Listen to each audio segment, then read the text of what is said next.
suit la progression d'un variant plus transmissible que les autres virus qui étaient sur le territoire. C'est ce qu'on sait aujourd'hui du variant Delta. Oui. Il est à peu près 50% plus transmissible que le variant Alpha, qui était le variant anglais, qui était arrivé au début de l'année sur le territoire français.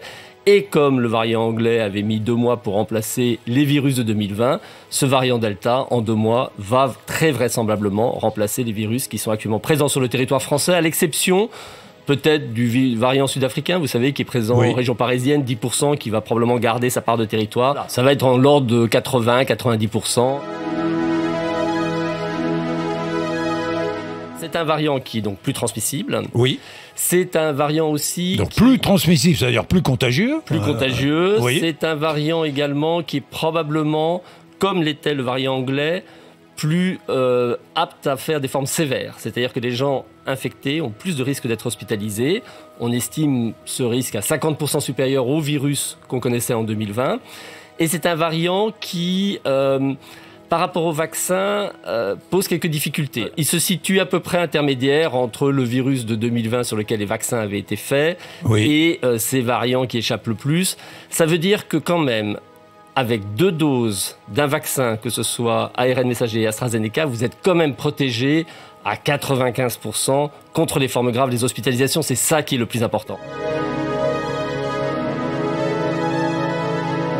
On voit qu'à la rentrée, on aura très vraisemblablement une augmentation du nombre de cas. Donc une nouvelle vague.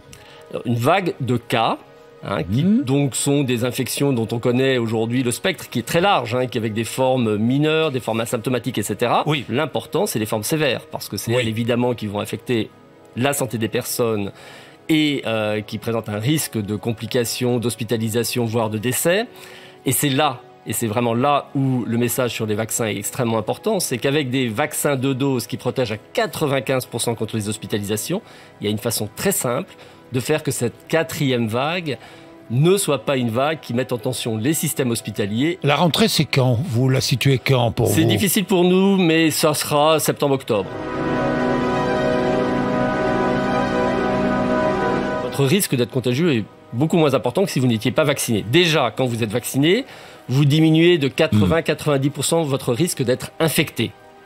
Et si, par malchance, vous étiez infecté, vous diminuez encore considérablement, on ne sait pas très bien, peut-être entre 50 et 80% votre risque de transmettre ce virus à quelqu'un d'autre.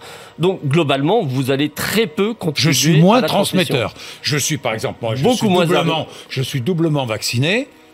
Beaucoup moins à risque d'être infecté. Donc, je suis beaucoup moins transmetteur. Déjà beaucoup moins à risque d'être infecté et de fait transmetteur. Et même si, par malchance, vous étiez infecté, beaucoup moins transmetteur.